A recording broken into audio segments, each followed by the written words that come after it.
अच्छा हमारे हम लोग आज डॉक्टर के गए, होम्योपैथिक डॉक्टर, बहुत ही काम का डॉक्टर है।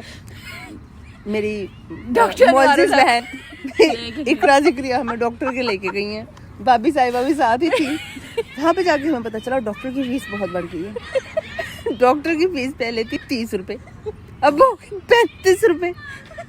मैंने कहा इतनी ज्यादा फीस बढ़ गई है, ये तो नहीं बढ़नी चाहिए थी।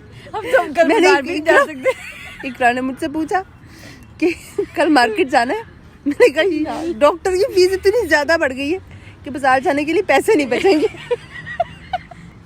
दूसरा, आपने 35 रुपए की अगर दवाई ली है तो जब आप 4 दिन की लोगे तो वो आपकी 140 की बनेगी।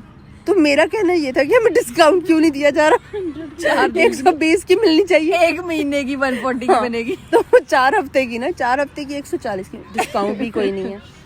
लेकिन एक फायदे की बात है इस डॉक्टर से, आपको कैंसर है या कब्ज है, दवाई 35 रुपए की कुछ भी है, कुछ भी है, 100 मसलों का एक इलाज 35 रिसीट जो आपको प्रिस्क्रिप्शन मिलनी है, जो दवाई समेत मिलनी है, ठीक है, आपके कोई टोकन चार्जेस नहीं है, कोई फी नहीं है, सिर्फ आपने 35 रुपए देने हैं, दवाई लेके घर आ जाना है 1 हफ्ते की, एडवर्टाइजमेंट वो आपने खा लेनी। एंटरटेनमेंट में होनी है। डॉक्टर नवार को ना और वहाँ पे मरीज बैठते हैं, औरतें और आदमी इकट्ठे आमने सामने। मतलब अभी मेरी भाभी मुझे ये कह रही थी कि ये हशर की तैयारी हो रही है, हशर की तैयारी हो रही है। वहाँ पे एक दूसरे के सामने सब राज खुलेंगे, यहाँ पे सामने हर बंदे के सामने सब राज खुल रहे हैं ना, यहाँ पूरी दुनिया के सामने। यहाँ पे भी सबके सामने सब राज खुल रहे थे। मुझसे पूछती तो आपने सुना? मैंने कहा भाई मुझे तो इर्द गिर्द की नहीं सुनती, मैं सामने बैठ के सुन। अच्छा अब सुने, मैंने कहा लेट मी फोकस, फिर बताती हूँ क्या हो रहा है क्या नहीं हो रहा, ठीक है। उसके बाद एक और चीज तुम्हें बताने, बाबा मस्त जबरदस्त। बाबा डॉक्टर के क्लिनिक से निकले तो सामने एक क्या था, बाबा मस्त जबरदस्त। मैंने तो तस्वीर बनाई, बाबा मस्त जबरदस्त, बाबा मस्त जबरदस्त से थोड़ा सा आगे जाओ तो बाबा बिजली शाह का दरबार। मैंने कहा फ्लैश आ गया, फ्लैश आ गया। भाभी कहती इसने बिजली डक ली होगी। मेरे अब्बू के पास गए ना, पहले मेरे अब्बू तो इनके साथ डक गया, बात करते करते पापा क्या DUC कहते के डक। ये इनकी और पापा की बात हो रही, आज ज्यादा का ही free हमारा हो गए जो ना दोनों। दवाई पापा लेने का कहते, सीन "खाने था भी पता है, बहुत ही सारा फनी पैसे रहा, तो हमने बड़ा एंजॉय किया। हमें ये भी टेंशन थी, हम इतना हंस रहे हैं ना, डॉक्टर के निकलो बाहर, दवाई नहीं मिलनी। हम वहाँ से हंस के पागल हो मेरा जरा भी बंद हो जाए।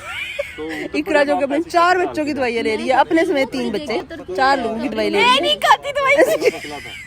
इसको डॉक्टर के बीवी तूने नहीं आइंदा से आना, तू अपनी बहन और भाभी को लेकर आइंदा मेरे क्लिनिक पे नहीं आना। दरवाजा। और सबसे दुख वाली बात, वहाँ पे हम बैठे हुए हैं, मैं और भाभी बैठे हुए हैं, और एक बंदी हमारी सिस्टर को आकर कहती है कि आप की क्या उम्र है, वो शादी के लिए कुछ पूछ रही थी। इसने कहा कि मेरी तो शादी हुई है। कहते नहीं आप तो स्टूडेंट लगती हैं। तो हमें तो बड़ा दुख हुआ। तो उसने फिर कहा कि अच्छा फिर शादी की तस्वीर दिखाएं। उसे लगा रिसेंटली शादी हुई है, तो अब ये जल्दी जल्दी शादी की तस्वीरें ढूंढने लगी। मुझे बहुत जेलसी हो रही थी। मैंने कहा तुम्हें शादी की नहीं, तुम बच्चों की दिखा दो, तुम ये शादी की तस्वीरें ढूंढने लगी। अच्छा खैर इसने बच्चे दिखाए। वहाँ पे एक और बंदी बैठ कहती बाजी मैंने भी दिखाई, तो इसने उसको भी दिखाने लगी। अब वो तो आप तो लगती नहीं, आप तो इधर मैं और भाभी दोनों एक जितनी मोटी बैठी हुई हैं। मैंने कहा आज इसको घर जाके हमने पिटाई करनी, अच्छी तरह कुटना है, इसकी वजह से लोग हमें जलील करते हैं। आगे से भाभी ने डॉक्टर से पूछा जाके कि वजन कम कर दवाई दे कोई है। तो आज के लिए इतना ही, बहुत दुख भी हुआ, बहुत मजा भी आया। हम मोटे के मोटे ही रहे, डॉक्टर ने स्मार्ट होने की दवाई भी नहीं दी। और इकरा जो है वो खुश हुए जा रही है, हमें जलाए जा रही है। देखो मैं स्टूडेंट लगती हूँ, देखो मेरे बच्चे ही नहीं है, इस समय तो लगती ही नहीं हूँ। और हम लोगों को और एम्बेरसमेंट हो रही है। खाना पीना हम कम कर नहीं सकते, वजन हमारा कम होता नहीं है। नहीं आप देखिए। और डॉक्टर ऐसे मैं जब उसे बताना शुरू हुई कि मुझे क्या क्या मसला है, वो आराम से पीछे टेक के बैठा, ठीक है, बैठ के कहता और कोई मसला। मैंने पीछे मुड़ के इनको देखा, मैंने कहा कोई और मसला है तो बता। सही है ना। नगेट्स मेरा ख्याल है आपको 100 या 90